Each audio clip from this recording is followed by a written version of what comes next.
చెప్పేది, నరులు నీ రెక్కల నీడను ఆశ్రయించి ఉన్నారు. దేవుని యొక్క రెక్కల నీడలను నరులు ఆశ్రయించి ఉన్నారంట. రెక్కలనంటే పక్షులకి రెక్కలు ఉంటాయి, మనకేముంటాయి? చేతులు ఉంటాయి.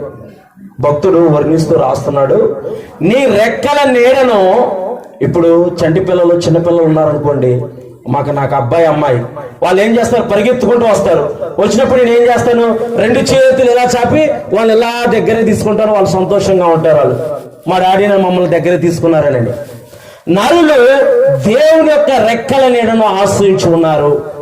ఆయన రెక్కల నీడలోకి మనం వస్తే, ఆయన రెక్కల నీడలో మనం నివసిస్తే ఏం కలిగిద్దో చూద్దాం ఒకసారి. మలాకి గ్రంథము పాత నిబంధనలో చివరి ఉంటుంది. మలాకి గ్రంథము 4వ అధ్యాయము